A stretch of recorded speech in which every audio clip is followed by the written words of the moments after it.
The lock on the $10 million mansion door clicked shut with the finality of a gavel.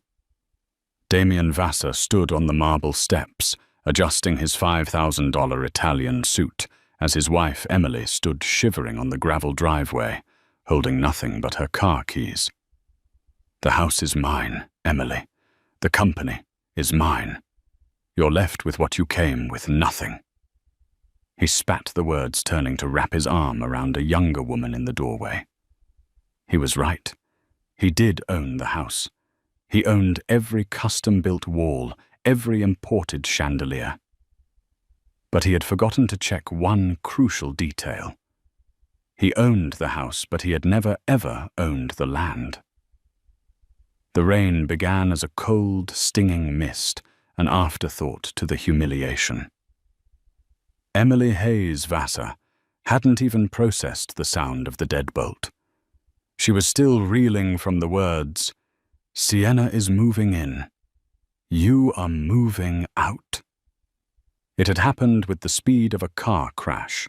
She had been at a charity luncheon for the City Restoration Fund, a passion project she'd poured thousands of hours into.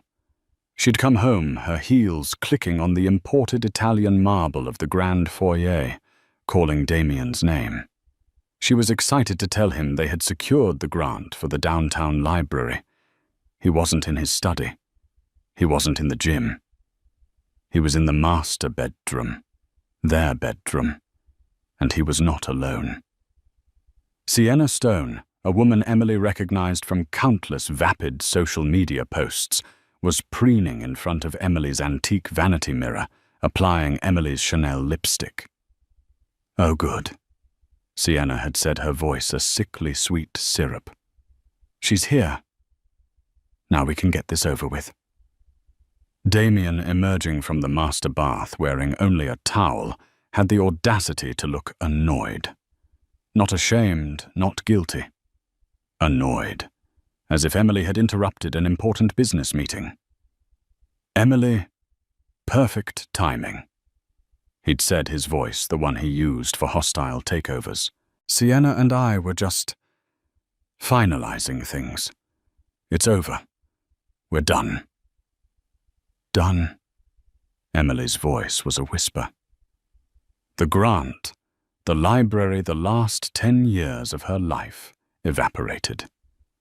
"Damian, what are you talking about?" "I'm talking about this." He gestured between himself and Sienna, who was now wrapping herself in Emily's silk robe. "This is real. What we had," he scoffed, "was a business arrangement. And frankly, you've become a bad investment." The argument had been a blur of his cruelty. He called her stale, uninspired, and a glorified decoration.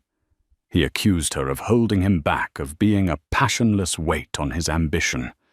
Every word was a calculated strike designed to shatter the quiet, steady woman he had married. Emily had been silent, a trait Damian had always mistaken for weakness. Her silence was not weakness. It was shock, turning rapidly into a cold, crystallizing rage. "Get your things," he'd snapped, tossing a small, empty duffel bag at her feet. "Just the essentials. My lawyers will send a check for whatever the prenup dictates, which, if I recall, is basically nothing." Ah, the prenup. Damian had been so proud of it. Drafted by his cutthroat team at Vassar Capital, it was designed to protect his assets. He, the self-made tech mogul, couldn't risk his fortune on a charity case wife, as he'd once joked to his friends. Emily hadn't fought him on it. Her own family lawyers had glanced at it, smiled faintly, and advised her to sign. "It's perfectly fine, dear," her father had said, now that nothing was becoming very real. "I'm not leaving," Emily had stated, her voice trembling, but firm. "Oh, you are." Damian laughed. He grabbed her by the arm, his grip bruising. He was stronger than he looked, fueled by arrogance and new lust. He dragged her down the winding staircase, past the priceless art she had curated, past the library she had stocked. Sienna followed, filming parts of it on her phone, a triumphant smirk on her face. "Damian, stop. This is my home." "No, this is my home," he roared, shoving her toward the door. "I built this. I paid for this. Every brick, every window is mine. You are just a guest who overstayed her welcome." He'd thrown open the massive carved oak doors. The mist was now a driving, icy rain. "Your car is in the driveway. The Bentley is mine. The Range Rover is mine. You can keep the pathetic little hybrid you insisted on driving." He'd reached into her coat pocket, fished out her wallet, removed his black credit card, and tossed the wallet onto the gravel beside her. "Now get out!" Sienna, standing in the doorway, shivered dramatically. "Hurry up, baby. You're letting the cold in. Let's go open that bottle of 2005 Dom Perignon. We have something to celebrate." Damian had looked back at Emily, a final, chilling assessment. "You know, I thought you were smart, but you were just quiet. Turns out you were just empty." He threw her small duffel bag containing only her laptop and a change of clothes he'd deemed frumpy enough to be hers onto the wet gravel. And then the click of the deadbolt. Emily stood there for a full minute, the rain soaking her silk blouse, plastering her hair to her face. The gravel cut into her knees as she knelt to retrieve her bag. She looked up at the magnificent structure. The Vassar Estate, the press called it. A sprawling monument of glass and steel perched on the most exclusive crest in Hawk's Ridge. Damian was right. He did own the house. He had the receipts to prove it. She got into her pathetic hybrid. Her hands were shaking so hard, she dropped the keys twice. She didn't cry. Not yet. Instead, she took a deep, shuddering breath and pulled out her phone. She didn't call her mother. She didn't call her friends. She scrolled to a number saved under M. Thorne. "Marcus," she said, her voice raspy. "It's Emily. He's done it." There was a pause on the other end, then a deep, calm voice. "The morals clause, then. Is the cohabitation confirmed?" "She's in my bathrobe, Marcus," Emily said, the cold finally seeping into her voice. "She's drinking my champagne in his house." "A fatal mistake," Marcus Thorne replied, a hint of grim satisfaction in his tone. "Not his house, Mrs. Vassar. And that is the problem. Where are you?" "I'm on the curb." "Good. Go to the penthouse at the Hayes Tower. Use your maiden name. Order room service. Get some sleep. I will initiate the protocol at 9 a.m. tomorrow. Damian Vassar has just made the most expensive mistake of his life. He thinks he owns it, Marcus." "We know, my dear," the lawyer said. "He owns the circus, but he forgot to ask who owns the land." Damian Vassar woke to the smell of expensive coffee and the blinding sun streaming through the floor-to-ceiling windows of his master bedroom.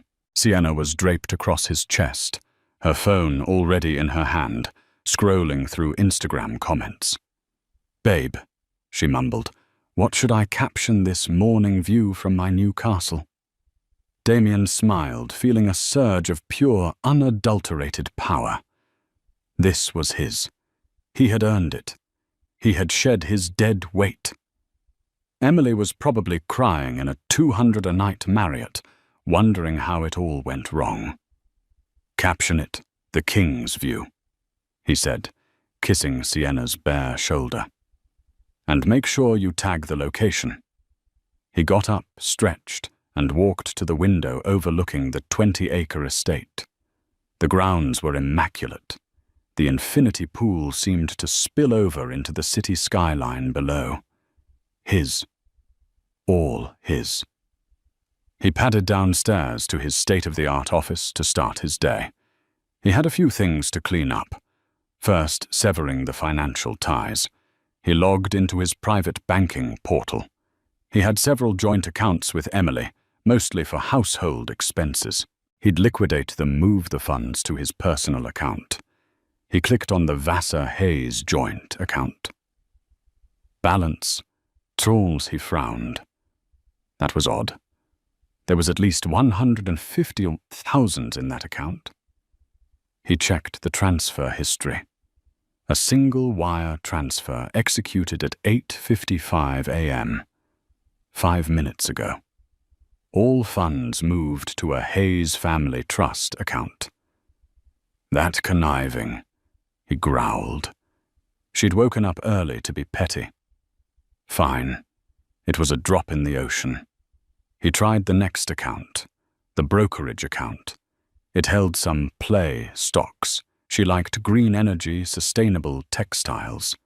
Account frozen. He tried to log into the household management system to change the gate codes. Access denied. Administrator credentials invalid.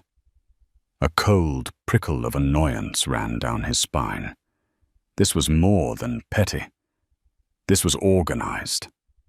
He scoffed. She probably had some small-time divorce lawyer trying to make a statement. He'd crush them. He called his own lawyer, Stanley Croft. Stanley, she's out. Start the divorce. I want it fast. I want it clean. And I want her buried under the prenup. Right, Damian, Stanley said, sounding eager. I'll file the standard papers, but there's a small problem. What problem? I just got a notification. A hold has been placed on the Hawks Ridge property by a third party. Not a lien, exactly. A leasehold compliance review. Damian was silent. A what? What third party? Thorne Finch and Associates, Stanley said. Damian's blood ran cold. Thorne Finch and Associates wasn't some small-time divorce firm. They were the oldest, most powerful real estate and trust law firm in the state. They represented old money. The kind of money that didn't bother with Forbes lists because they owned the paper mills Forbes was printed on. Why are they involved? Damian demanded. That's what I'm trying to figure out. They're not representing Emily Vassar. They're representing the Hawks Ridge Land Holding Corporation. Damian laughed, a harsh barking sound. That's just the HOA, Stanley. They manage the landscaping. Send them a check. I don't think it's the HOA, Damian. The filing is aggressive. It's citing a default. Meanwhile, Emily was not in a Marriott. She was 40 floors above the city in the private unlisted penthouse of the Hayes Tower, a building her great-grandfather had built. The space was the opposite of the cold glass and steel mansion. It was warm, filled with books, rich mahogany, and worn, priceless Persian rugs. She was showered, dressed in a simple cashmere sweater and slacks, and sipping tea with Marcus Thorne.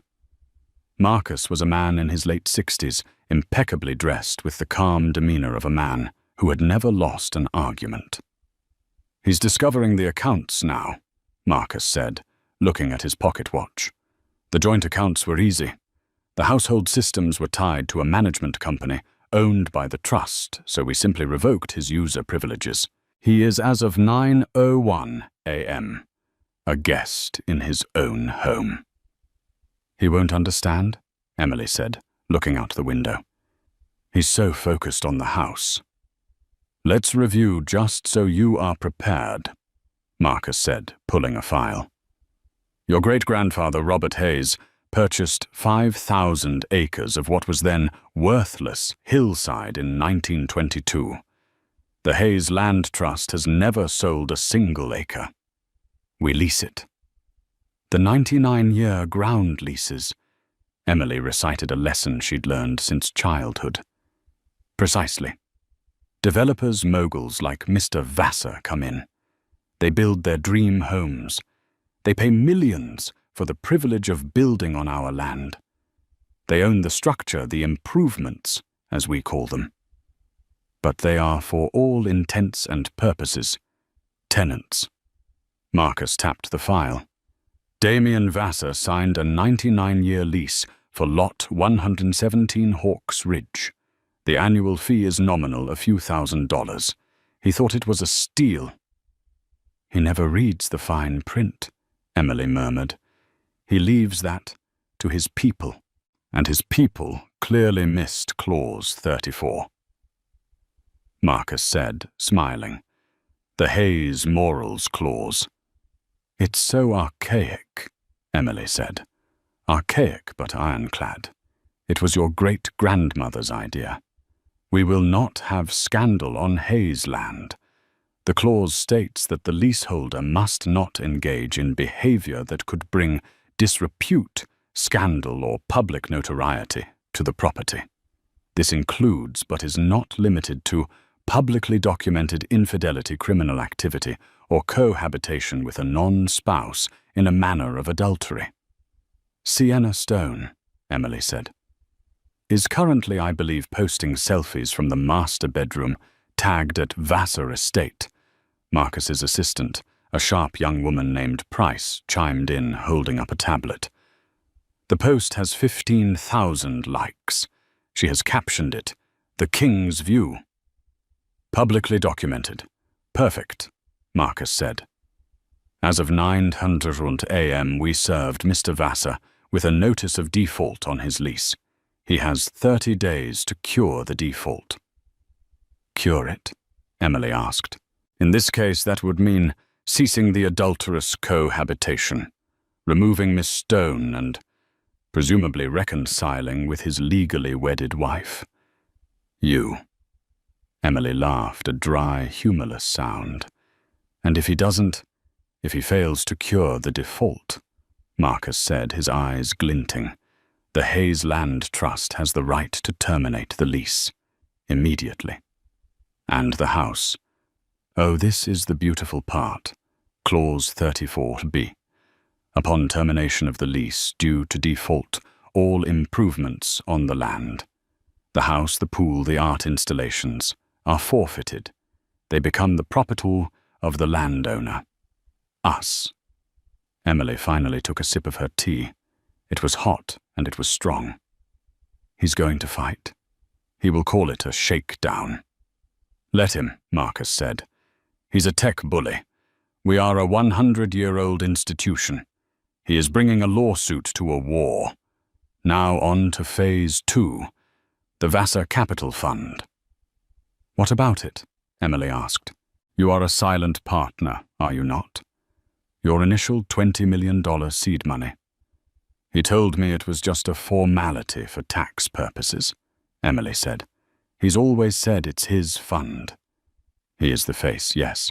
But your $20 million, which is now worth over $200 million, is held in a sub-trust. A sub-trust that once again contains a morals clause tied to your marriage. He has just breached his fiduciary duty to you, his primary partner. Emily stared. I thought that money was just gone. Invested. Oh no, Emily, Marcus said, standing up. Your father was a very smart man. He didn't trust Damian any further than he could throw him. You are not just a silent partner. You are the controlling partner. Damian Vassar is about to find out that he doesn't just work in his company. He works for his wife. Damian Vassar was in a state of controlled fury. He was pacing his glass-walled office, barking at his lawyer. What do you mean you can't get a judge to vacate? It's a compliance review. It's harassment. It's Emily. She's bitter. Damian, I'm telling you. Stanley Croft's voice was tinny over the speakerphone. This isn't Emily's signature. It's Marcus Thorne's. This isn't a divorce tactic. This is a real estate dispute. And frankly, they're not wrong about the lease. I've got a copy of it. And, Damian, did you read this clause 34A, the morals clause? That's just boilerplate. It's archaic. It's unenforceable. Damian yelled, slamming his fist on his desk. The desk, a single slab of polished obsidian, didn't shudder. It's not Damian, Stanley said, his voice dropping. Not when the Hayes family is involved. Their entire reputation is built on enforceable contracts. You are publicly cohabitating with Miss Stone, are you not? It's my house. It's their land, Stanley shot back, and they are claiming you are in default. You have 30 days to cure it, which means Sienna has to go. Sienna, who had been lounging on the sofa in his office, sat up. What go where? She's not going anywhere, Damian snapped. This is my house. You tell Marcus Thorne. I'll see him in court. I'll sue him, Emily, and this Hayes Trust for everything they've got. Damian, Stanley said, sighing. You can't. Your prenup with Emily is airtight. It protects your assets from her, but it also has a mutual no-contest clause. You can't sue her for, well, anything. And you definitely don't want to sue the Hayes Trust. Why not? I'm worth billions. They're worth cities, Damian. They don't measure their wealth in dollars, they measure it in square miles. Just hear them out. It's a shakedown. They probably want money. A fine. Pay it. Get them off your back. And maybe be discreet with Sienna for a few weeks. Discreet. Sienna stood up, outraged. He just kicked his wife out for me. I am not discreet. Damian hung up on Stanley. He's an idiot, he muttered. He's weak. I'll get new lawyers. I'll get the best. He looked at Sienna. Baby, he's just stressed. It's nothing. Just some legal nonsense Emily cooked up. I'll handle it. You'd better, Sienna said, pouting. I'm not going to be discreet. I'm supposed to host a brand launch party here next week. For my new Stone's Glow tanner. Damian's phone buzzed. It was his COO, Mark. Damian, thank God. What the hell is going on? Mark sounded frantic. What are you talking about? The fund Vassar Capital, I'm locked out. All the high-level admin controls, they're frozen. I can't execute the trades for the Apex merger. What, that's impossible. I'm the only one with full admin keys. Well, you're not, Mark said. A controlling partner directive just came through. It's Emily. Not Emily Vassar. Emily Hayes. And she's frozen all capital movement. Damian's vision swam. He stumbled to his chair. That can't be right. She's not a partner. She gave me seed money. It was a gift. The documents I'm seeing, Mark said, his voice tight with panic, say it was a $20 million buy-in as a controlling interest partner contingent on a fiduciary morals clause tied to her personal well-being and marital status. Damian, what did you do? Damian was breathing hard. She wouldn't know how. She doesn't know anything about the business. Then her lawyers do, Mark yelled. The market opens in 20 minutes, and our entire portfolio is frozen pending a partner review. The investors, Damian, the investors are calling. They've seen the freeze. They're panicking. You need to fix this. Call her, beg her. Do whatever you have to do. The line went dead. Damian sat in his $1 million office in his $100 million house and felt the first icy cold tendril of real fear. He had built an empire of glass and code, a new money monolith, but he had built it on a foundation of old money stone, and he had just taken a sledgehammer to the foundation. Damian, Sienna's voice was sharp. What's wrong? You look pale. Is it the lawyer? Did he upset you? The fund, Damian whispered. She's frozen the fund. Sienna's perfectly manicured face went from pouting to confusion, and then to a cold, calculating hardness that matched his own. What do you mean, frozen? She's a partner. A controlling partner. Sienna stood up. The silk robe, Emily's robe, suddenly looked cheap on her. A partner.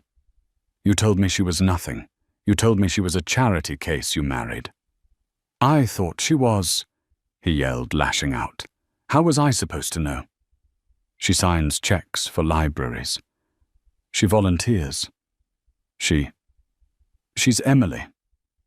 Well, Emily is apparently the one who signs your checks. Sienna spat. You told me you were the king. You're not the king. You're just a jester. Get out. Damian said, his voice low. What? Not you, just get out of my office. I need to think. I need to call. I need to fix this. Sienna, for the first time, looked uncertain. The financial security she had just gleefully grabbed was flickering. You are going to fix this, Damian. Right. You're going to call her and tell her to stop. Yes. Damian said, his mind racing. I'll call her. I'll reason with her. She's emotional. She's just hurt. I'll offer her a better settlement. A real one. 10 million. 20 million. She'll sign. She'll have to. He pulled up Emily's contact. He dialed. It went straight to voicemail. Not her personal voicemail. You have reached the private line of Emily Hayes. I am not available. For all matters regarding the Hayes Land Trust, please contact Marcus Thorne. For all matters regarding Vassar Capital, please contact the office of the controlling partner. All other inquiries will not be returned. He threw his phone across the room. It shattered against a wall-sized, abstract painting. Fine, he seethed to the empty room. You want to play hardball, Emily? You've forgotten who I am. I don't get bullied. I do the bullying. He buzzed his security team. Find my wife. Find out where she is. I don't care how. I want to know where she's sleeping, what she's eating, and who she's talking to, now. While Damian was dismantling his office, Emily was in a different kind of war room. The main conference room at Thorne Finch and Associates was not the sterile glass box environment Damian favored. It was paneled in dark wood, the table a 20-foot-long single piece of mahogany. The walls were lined with leather-bound books that were not for show. They were used. Emily sat at the head of the table. Marcus Thorne was to her right. To her left was a team of specialists. As of 10:00 a.m., a forensic accountant named Peterson was saying, "We have a full freeze on all Vassar Capital assets pending our audit. As the controlling partner, you are well within your rights, Mrs. Vassar. The fiduciary morals clause is explicit. The fund's stability is predicated on the stable marital union of its partners as your father stipulated. The public ejection of one partner by the other constitutes, well, it's a catastrophic breach." He'll say it's my money, Emily said. He'll claim I'm just an investor. He will say that, Marcus cut in. But the law will say otherwise. Your father was brilliant. The money was never yours to gift to him. It was the trust's. The trust invested in him with you as its proxy. Damian was in legal terms the managing director of your investment, and he just tried to fire his boss. He's going to be violent, Emily said, her voice small for a moment. His security team is already making inquiries. Ms. Price, the assistant, said, not looking up from her laptop. They've called 3 fixers to try and locate you. All 3 fixers are on the Hayes Trust retainer. They all reported no leads. Emily blinked. You have fixers on retainer. Marcus smiled, My dear, the Hayes family doesn't just own land. We own relationships. You are in the safest place you could possibly be. He cannot reach you." "Good," Emily said, the steel returning to her voice. "What's next?" "The house." "The 30-day notice is delivered," Marcus said. "He has two options. One, he cures the default. This means Miss Sienna Stone must vacate the premises permanently, and he must cease all scandalous behavior." "He won't do that," Emily said. "His pride won't allow it. He'd rather burn the house down." "Which brings us to option 2, Marcus continued. "He ignores the notice. He files lawsuits. He tries to fight us. In 30 days, on the 10th of next month, his right to cure expires. At 12:01 a.m. on the 11th, the Hayes Trust takes possession of Lot 117 and all improvements thereon. We will have the Sheriff's Department on standby to escort Mr. Vassar and his guest from our property." "He'll never see it coming," Emily murmured. "He's so arrogant. He thinks morals clause is a joke." "The most effective legal tools are the ones people laugh at," Marcus said, "until they're invoked. Now, Emily, the board of the trust needs to know your intention. What is your plan?" "We can, of course, liquidate his position in the fund. It would be messy. But you would be worth in liquid cash several $billion. Emily looked around the table.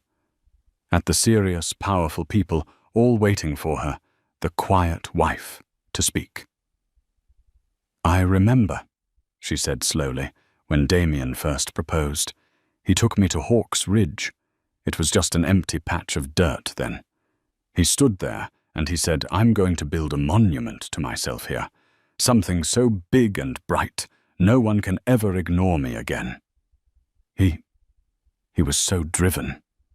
I thought it was passion. I didn't realize it was just hunger. A void that can't be filled." She paused, then looked Marcus dead in the eye. "He threw me out. He told me I was nothing. He said I was empty. He built his empire on my family's foundation and called it his own. He didn't just break a marriage vow. He committed theft. Of my time, my name, my security." "So the goal is not reconciliation," Marcus stated. "The goal," Emily said, standing up. Her voice, ringing with an authority that surprised even herself, is consequences. "He built a monument to himself. I want it gone." "Emily. Not the land, Marcus. The house. The Vassar estate. He thinks it's his legacy. I want it erased." "Can we do that?" Marcus Thorne looked at his partners. A slow, wolfish grin spread across his face. "Yes, Mrs. Vassar. I believe we can. We can terminate the lease. We can seize the improvement. And then we can file for a demolition permit." "Demolition?" Peterson the accountant gasped. "That house is worth north of $100 million. It's a structure," Emily said, her voice cold as the marble in her old foyer. "It's an improvement on Hayes land, and I find it in bad taste. It brings disrepute. It's an eyesore." "A demolition permit," Marcus mused. "The Hawk's Ridge Architectural Review Board would have to approve it. Which they will. The Hayes Trust is the review board." He steepled his fingers. "So the plan is set. Phase 1. We wait for him to self-destruct for 30 days. Phase 2. We reclaim the land. Phase 3. We reclaim the fund. Phase 4. Erasure." "What about Sienna Stone?" Emily asked. "Miss Stone," Miss Price said, "is a symptom, not the disease. She's a social media influencer, and you know what happens to influencers who are tied to public messy and losing scandals. They lose their brands. We've already had quiet off-the-record conversations with her top 2 sponsors. They are reviewing her contracts. Emily nodded. He took 10 years of my life.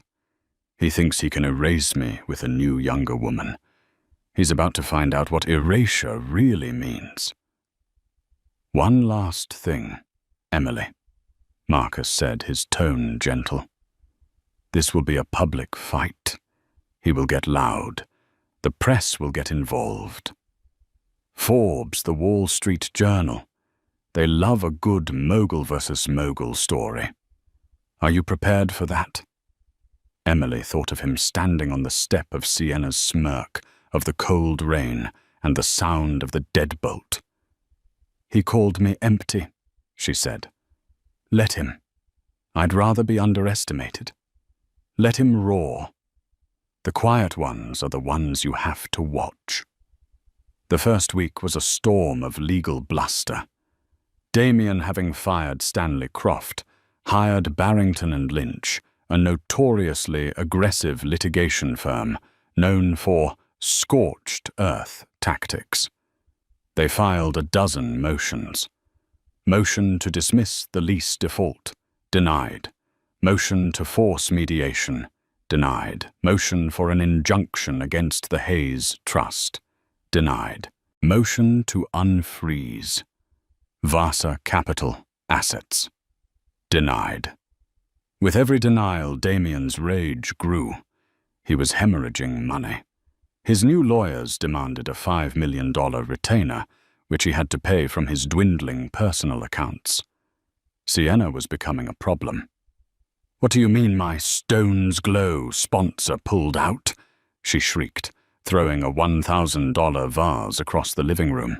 They said my brand alignment was compromised. It's just a legal tactic, baby, Damian kept saying, the words sounding hollow even to him. Emily's just trying to scare us. Well, it's working, Sienna cried.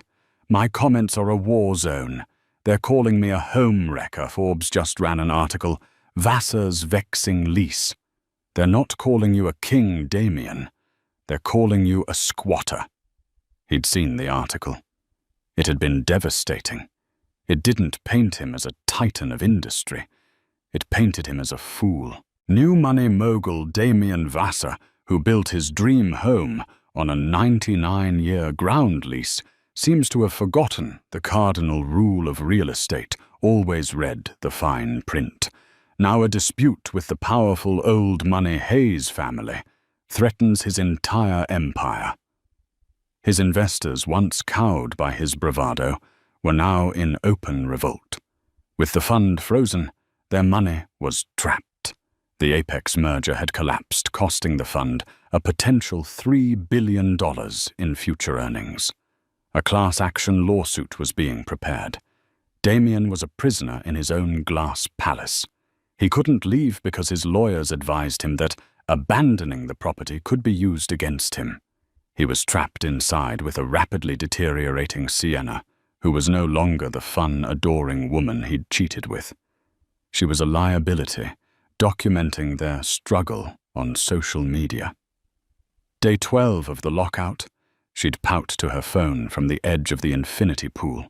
That psycho ex-wife has frozen all of Dee's money. But we're still strong. Couple goals, haters gonna hate. Marcus Thorne's office had gleefully entered that video as Exhibit F in the failure to cure default file. On day 20, Damian broke. He did the one thing he swore he would never do. He drove to the Hayes Tower. He was not allowed in. I'm sorry, sir, the security guard. A man built like a mountain said, "This is a private building. You are not on the list." I am Damian Vassar. I am here to see my wife. Mrs. Vassar is not in residence, the guard said, unblinking. I know she's in there. Emily. Emily, he bellowed, a madman in a $10,000 suit screaming in the lobby. You can't do this. This is my money. This is my life. You want a settlement? Name your price. $50 million.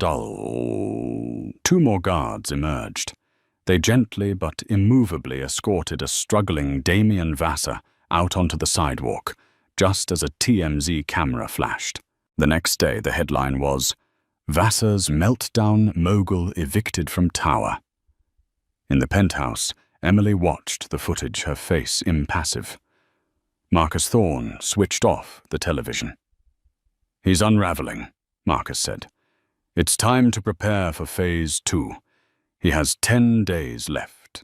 He will not cure the default. He is in fact doubling down on the scandalous behavior." "He looks," Emily said, "desperate." "He is. He has no leverage. He is trying to build a new house on top of a sinkhole," Marcus said. "Now the press, they've been calling. The Wall Street Journal wants an exclusive, a profile on the quiet woman behind the Hayes Trust." "No," Emily said. "He wants the spotlight. Let him have it. I'm not a public figure. I'm a landowner and a controlling partner. My actions will speak for me. Let him be the one to answer the questions." "Very wise," Marcus said. "Let him feed the narrative of the crazy, vengeful ex-wife. It will make his public statements all the more damaging to himself." Damian did exactly that. He gave an exclusive to a right-wing financial podcast, ranting for an hour. "It's a conspiracy," he'd shouted into the microphone. "My ex, who, by the way, was a nothing when I met her, has teamed up with these ancient dinosaur lawyers to steal my company. They're using an archaic illegal morals clause to strip me of my assets. This is a betrayal of capitalism. This is un-American. The financial world, especially the old money world, did not agree. The consensus was simpler. He broke a contract. He's a bad investment." On day 28, Sienna left.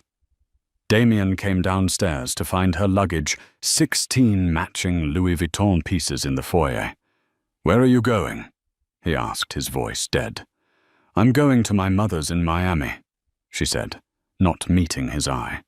She was wearing sunglasses indoors. I can't be here, Damian. This is bad for my brand. My agent said I need to distance myself from this toxic narrative." "Toxic narrative. You are the narrative," he screamed. "You're the adulterous cohabitation." "Don't you put this on me," she shrieked back. "You told me she was a nobody. You told me you were the king. You're just a tenant. And you're being evicted. I am not going to be evicted with you. So all that love, all that passion, it was just for the house, for the money. It was for the life, Damian," she said, "and you don't have it anymore. Goodbye." She walked out, leaving him utterly alone in the cavernous, silent mansion.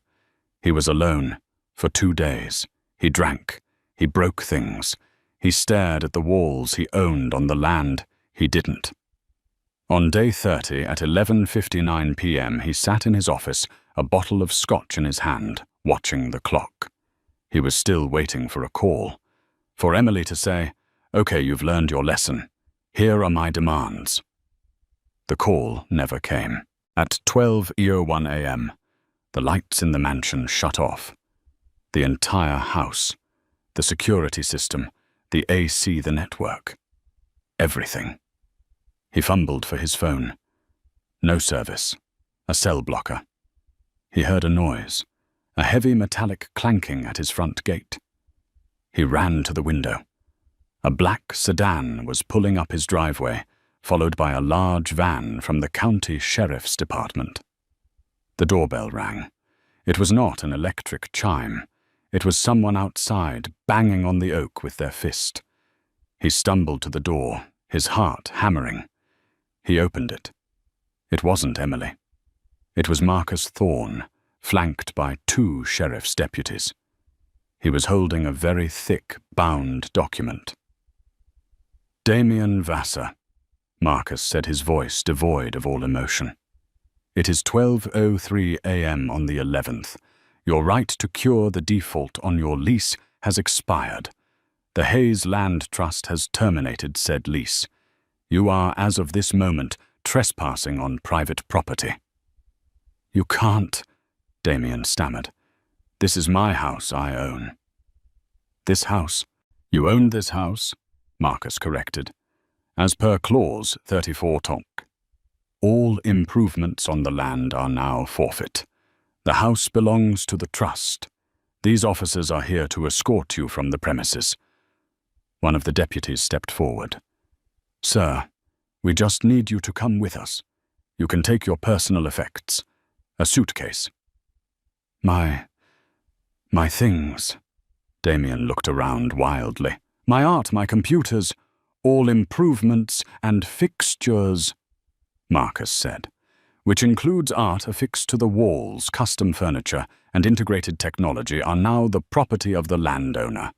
You may take your clothes, your shoes, and your toiletries. You have 10 minutes. This is theft, Damian roared, lunging at Marcus. The deputies were on him in a second, pinning his arms behind his back. Mr. Vassar, do not assault an officer of the court, the deputy said, his voice bored. Damian sagged, defeated.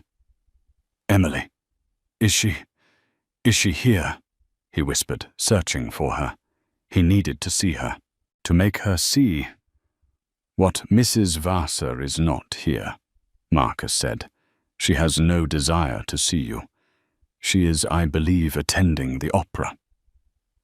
10 minutes later, Damian Vassar was standing on the same gravel driveway where he had thrown his wife out 30 days prior. He was holding a single small duffel bag. His suit was wrinkled, his face unshaven.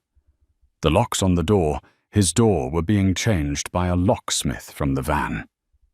Where am I supposed to go? He asked the empty night. That is no longer our concern, Marcus Thorne said. He got into his sedan. Good night, Mr. Vassar. The car pulled away, leaving Damian alone on the curb in the dark. The automated sprinklers, now controlled by the trust, chose that precise moment to turn on, dousing him in a spray of cold recycled water. For 2 weeks, Damian Vassar ceased to exist. He holed up in a suite at a high-end extended-stay hotel, the Omni, not the Ritz. He had to pay for it with his last remaining personal credit card. His entire world was gone. He was a pariah. The class action suit from the Vassar Capital investors was moving forward. They were suing him personally for gross mismanagement and fiduciary negligence. His reputation was not just damaged, it was obliterated. He spent his days in a bathrobe, obsessively refreshing news sites. He saw Emily, but only in glimpses. She was photographed at a gala for the city library, the one she'd been excited about. She was wearing a simple, elegant, dark blue dress, and she was smiling. She looked lighter, younger. She was with a man, not with him, but standing next to him. A handsome, silver-haired man. Damian Googled him. Arthur Pencave. A British architect specializing in sustainable public spaces. They were laughing. The rage which had simmered down to a cold dread roared back to life. She was laughing, while he was ruined. He had one last card to play. One he hadn't wanted to use. A private investigator he'd paid personally with cash he kept in a safe a year ago, not to watch Emily, but to dig up dirt on her perfect family. The Hayeses were clean, but the PI had found one thing: a family secret. Damian got dressed. He put on his last clean suit. He took a cab to the Hayes Tower. He didn't try the lobby. He went to the parking garage. He waited. After 3 hours, Emily's hybrid, pathetic car pulled in. She got out carrying a briefcase. "Emily," he shouted, stepping from behind a concrete pillar. She didn't scream. She didn't even flinch. She just sighed as if he were a piece of trash she had to step over. "Damian, you're not supposed to be here. This is private property. You're violating your restraining order." "That order is a joke. Just like you," he spat, advancing. "You think you've won, don't you? You took my house. You took my company. You're a thief." "I took nothing," Emily said, her voice echoing in the empty garage. "I simply stopped you from taking any more. You defaulted, Damian. On the lease, on the fund, on us. These are the consequences." "Consequences?" He laughed, a wild, unhinged sound. "You want to talk about consequences? How about the consequences for your aunt, Isabella Hayes?" Emily's blood ran cold. She took an involuntary step back. "Ah," Damian smiled, a predator's grin. "I see I have your attention.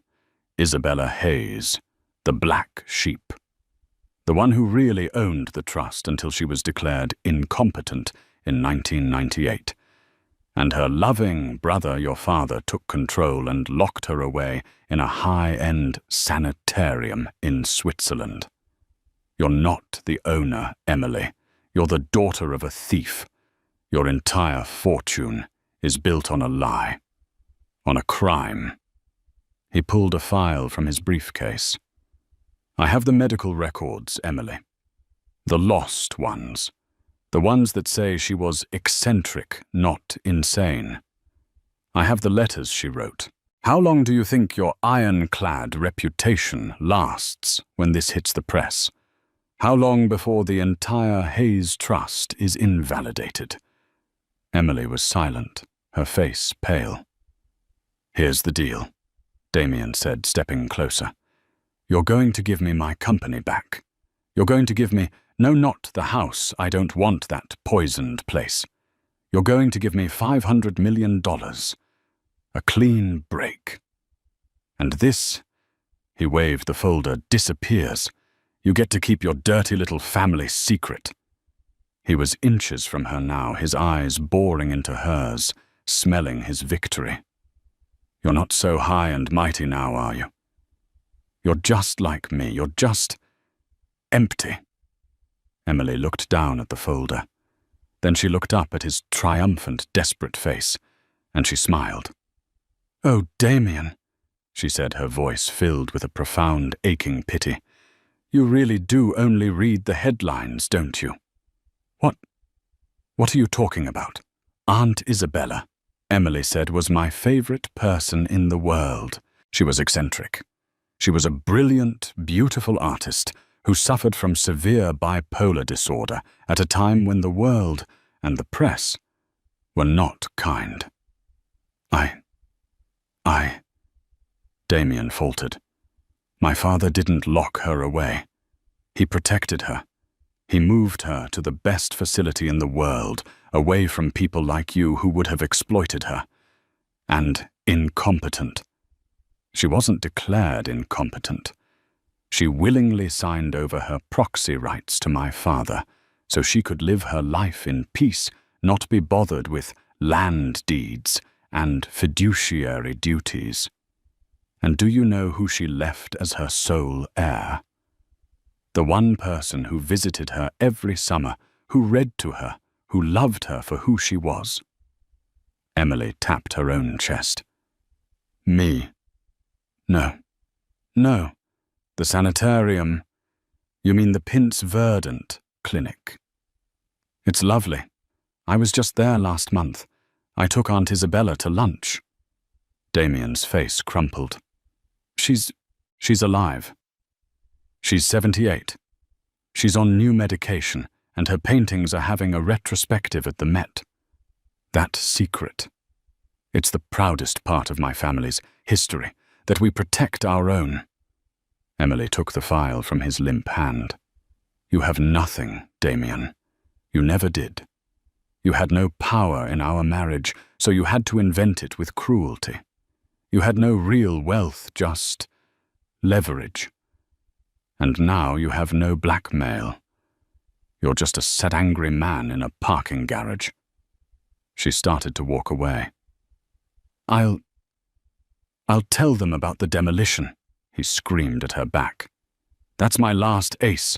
You think your green investors will like that you're tearing down a $100 million house? The waste, the hypocrisy."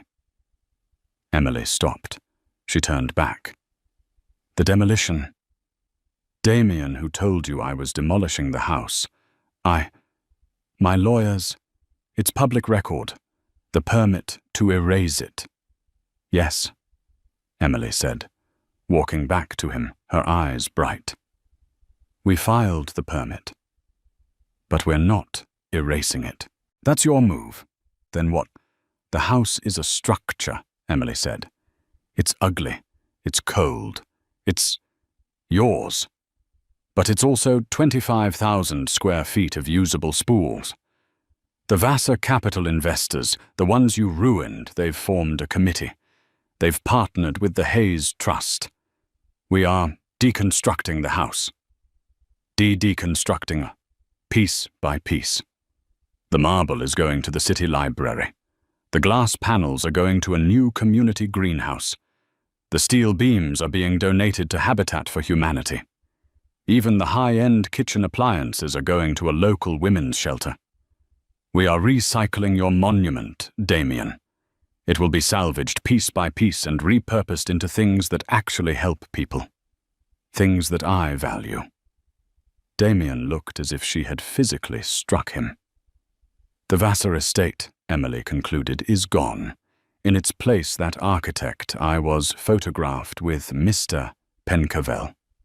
He's designing the Isabella Hayes Public Park and Garden. A quiet, beautiful place for people to sit, to read, to be. My aunt is thrilled." She left him. She walked to the elevator, her steps light. She didn't look back. Damian Vassar sank to his knees on the cold concrete floor of the parking garage, holding a useless folder. A man truly and completely empty. The final phase was not swift, but it was total. The deconstruction of the Vassar estate became the feel-good story of the year. Local news crews filmed as crews meticulously removed the giant gaudy glass panels. Emily Hayes was lauded as a New Age philanthropist, not just donating money, but turning an emblem of toxic greed into a public good. Sienna Stone, in a desperate attempt to stay relevant, tried to launch a tell-all YouTube channel about her abusive relationship with Damian. It backfired. Marcus Thorne's office sent her a single cease and desist, reminding her that she was on video gleefully participating in the scandalous behavior. The public comments were so brutal, she deleted her channel and her Instagram. She was last seen selling Stone's Glow Tanner out of the trunk of a used car. The class action lawsuit against Damian Vassar was successful. The investors led by the controlling partner. Emily clawed back every asset tied to the Vassar name. His remaining personal accounts, his hidden offshore holdings, all were seized. He was forced to declare personal bankruptcy. His scorched earth lawyers from Barrington and Lynch had dropped him the moment his money ran out, and they too sued him for non-payment. Damian, stripped of his wealth, his reputation and his home, became a ghost in the city he once claimed to own. The final legal nail was driven in 6 months after the eviction. Damian was in a small, windowless courtroom, his cheap public defender at his side. He was facing charges of fraud stemming from his lies to his investors. Emily was there, not as a plaintiff, but as a spectator. She sat in the back row wearing a simple professional suit. The judge read the verdict. Guilty on all counts. As Damian was being led out, his eyes found hers. The arrogance was gone. The rage was gone. There was only a hollow, pathetic plea.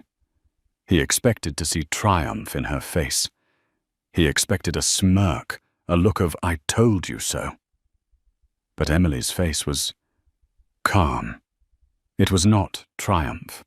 It was not even satisfaction. It was closure.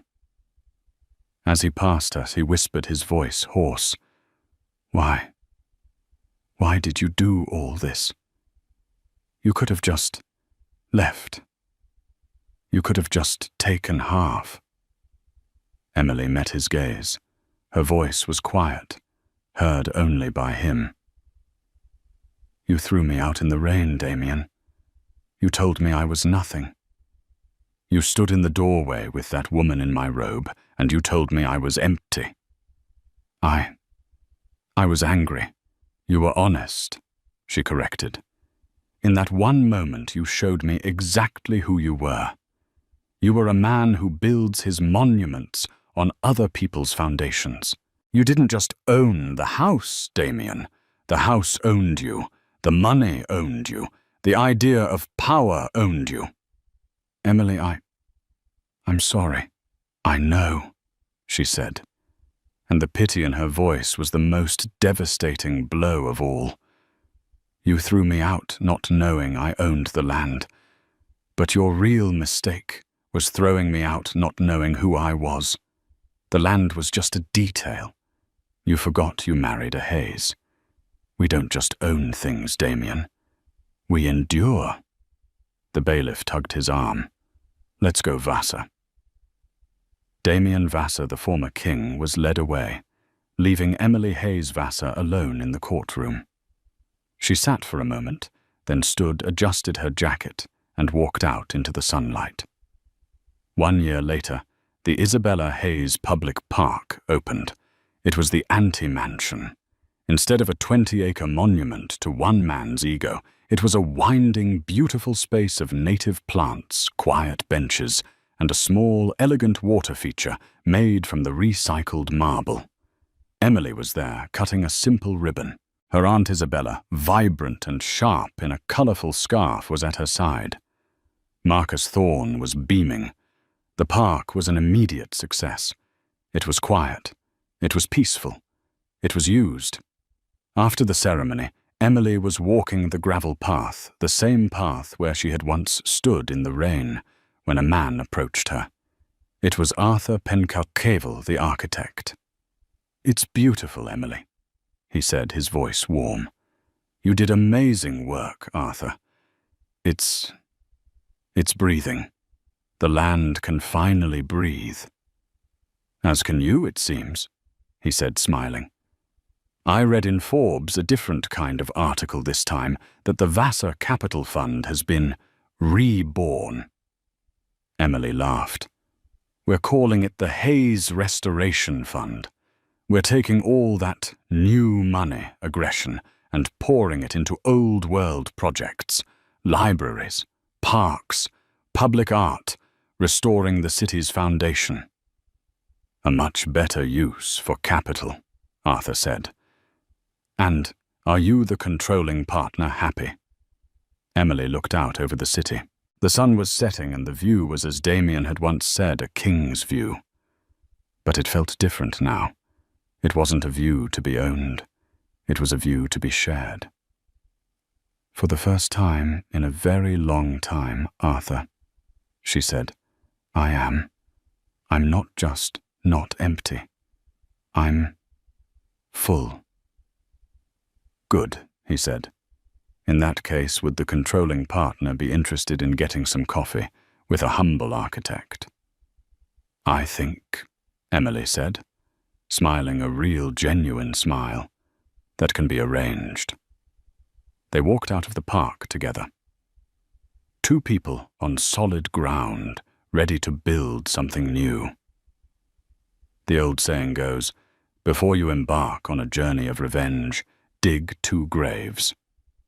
But this was never about revenge. This was about restoration. Emily didn't destroy Damian's life. She just stopped letting him build it on top of hers. He thought his power came from his monument of a house, but he forgot that a house is nothing without the land beneath it. And a man is nothing without his integrity. What did you think of Emily's story? Was her karma a perfect act of justice or a cold, calculated destruction? We read every single one of your comments, so let us know your thoughts below. If you loved this story of drama twists and ultimate consequences, please hit that like button and share this video with someone who needs to see that the quiet ones are always the strongest. And don't forget to subscribe and turn on all notifications. We drop stories like this every week, and you won't want to miss what's coming next.